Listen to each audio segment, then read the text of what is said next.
ilma wa amilahu atau kama qala sallallahu alaihi wasallam, 'allamahu Allahu ma lam ya'lam atau kama qala sallallahu alaihi wasallam. Siapa yang belajar sebuah ilmu kemudian diamalkan ilmunya, Allah akan ajarkan ilmu yang dia belum tahu. Artinya ilmu laduni itu awalnya harus berusaha. Begitu dia berusaha, kata Allah Ta'ala dalam Al-Quran, walladzina jahadu fina lanahdiyannahum subulana. Siapa yang bermujahadah, berusaha di jalan kami, kata Allah Subhanahu wa Ta'ala, lanahdiyannahum subulana, akan kami berikan petunjuk jalan kami. Tetap harus mujahadah, awalnya harus berusaha, baru habis itu dikasih futuh.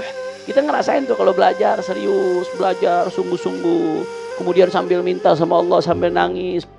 Ana indal munkasirati qulubuhum min ajri, kata Allah Ta'ala, aku bersama orang-orang yang hatinya hancur bersamaku. Begitu kita nggak paham, kita nangis, kita minta sama Allah, ya Rabb, bukakan antu pintu pemahaman, ya Allah. Jangan kau biarkan hamba jadi hamba yang bodoh, ya Allah. Bukakan hamba pintu pemahaman ilmu agamamu. Berikanlah hamba warisan nabimu, Nabi Muhammad SAW. Terus dia berusaha, dia belajar sambil doa, belajar sambil doa, belajar sambil doa. Itu futuh ya ikhwan. Kita ngerasain yang namanya futuh. Futuh itu ada futuh fatah akbar, fatah yang benar-benar besar. Dia langsung pindah dari satu fase keilmuan ke fase lain. Tapi ada futuh yang kita ngerasain, yang tadinya nggak paham, tetap Allah buka. Itu kan futuh. Yang tadinya kita nggak bisa baca kitab, nggak ngerti-ngerti, tetap Allah kasih ngerti. Yang tadinya ibarah kitab nih berkali-kali kita baca nggak paham-paham, tetap Allah munculkan tuh pintu pemahaman. Kadang-kadang kita baca satu kitab yang sama, kita ulangin bacanya, setiap kita baca kita dapat pemahaman yang baru. Kadang dapat pemahaman yang baru, Allah bukain sisi-sisi yang Allah nggak bukain sebelumnya. Itu namanya futuh ya ikhwan. Yang namanya futuh ilmu ladun itu setelah berusaha. Nggak ada ceritanya seperti itu. Makanya di dalam Al-Quran Allah Subhanahu wa Ta'ala mengatakan, wa ja'alna minhum a'immatan yahduna bi amrina lamma sabaru. Dan kami jadikan, kata Allah Ta'ala, minhum, di antara mereka a'immatan, imam-imam. Apa yang dilakukan oleh imam-imam tersebut? Yahduna bi amrina. Mereka memberikan hidayah, memberikan petunjuk kepada perkara kami, ajaran kami. Kapan? Lamma sabaru, ketika mereka sabar. Sabar dulu awalnya susah. Nggak ada ceritanya belajar itu nggak susah ya ikhwan. Nggak ada. Makanya kalau kita lihat bagaimana belajarnya para sahabat Rasulullah SAW. Sayyidina Abdullah bin Abbas, radhiyallahu anhu. Abdullah bin Abbas ini ya ikhwan, ya, beliau habrul ummah, imamul a'immah, sepupunya baginda Nabi besar Muhammad sallallahu alaihi wasallam. Yang didoakan oleh Rasulullah, ma'allimhu ta'wil, kata Rasulullah. Didoain nama Nabi Sayyidina Abdullah bin Abbas, ahli ta'wil Al-Quran, ahli tafsir Al-Quran. Dapat doanya dari Rasulullah. Makanya Sayyidina Abdullah bin Abbas jadi rujukan nomor 1 dalam tafsir Al-Quran. Kalau kita baca kitab-kitab tafsir, di antara sahabat yang mufassirin itu dari Sayyidina Abdullah bin Abbas. Dan kalau kita baca kitab tafsir, kutubu tafsir mali'ah bi aqwal Ibn Abbas fi tafsir.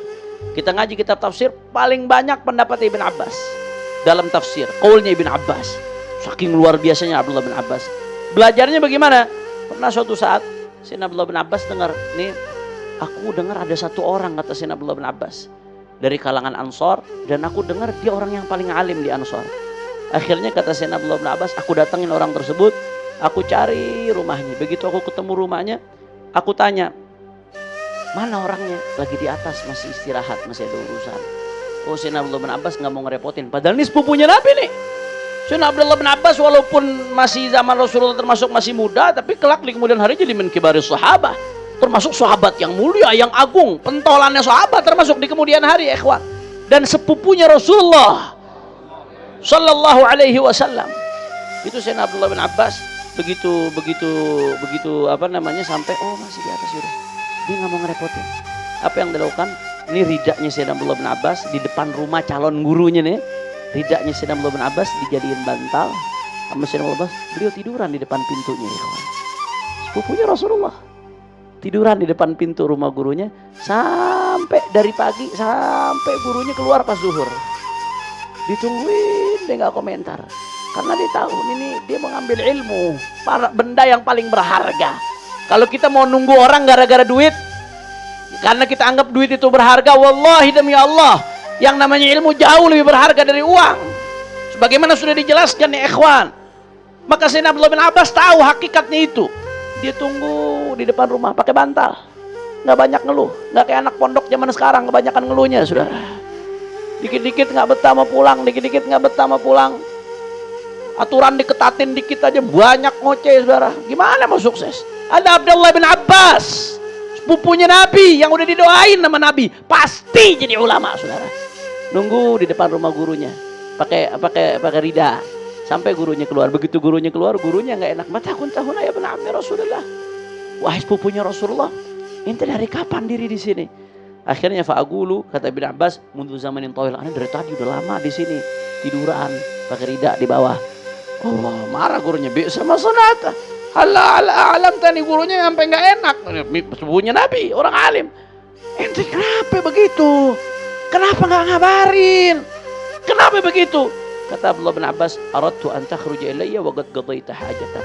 Wahai guru, aku ingin ketika engkau keluar ketemu aku, engkau sudah tuntaskan hajatmu baru ketemu aku. Jadi enak, jadi lapang. Saking nggak mau ganggu gurunya. Radhiyallahu anhu wa arda'an. Dalam riwayat lain dikatakan ketika gurunya datang itu masih tidur, ditanya, "Kenapa ente enggak bangunin ana?" Falau syi'tu an yuqadha li fa'ada'uhu hatta yakhruja li astatibi bidzalika haditha. Aku kalau mau bangunin bisa, tapi biarin guru anak tidur dulu. Biar nanti begitu keluar mana udah fresh, udah enak. Beginilah akhlak anak didiknya baginda Nabi besar Muhammad. Makanya kami dulu ketika belajar sama guru kami dibilang begini, kami ente nih yang Habib, gurunya Habib juga.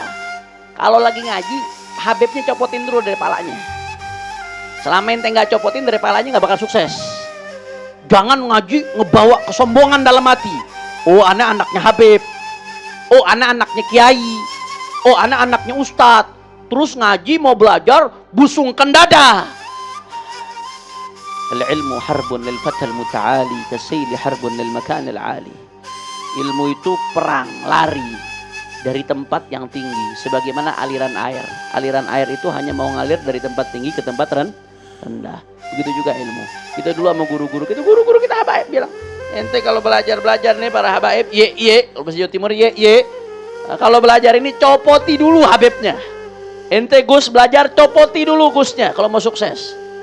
Jadi talibul ilm tanpa lihat siapapun kamu. Justru kehabeban kamu, kegusan kamu, kedudukan kamu yang spesial harus memotivasi kamu untuk lebih baik. Karena kamu kalau bagus akan lebih bagus.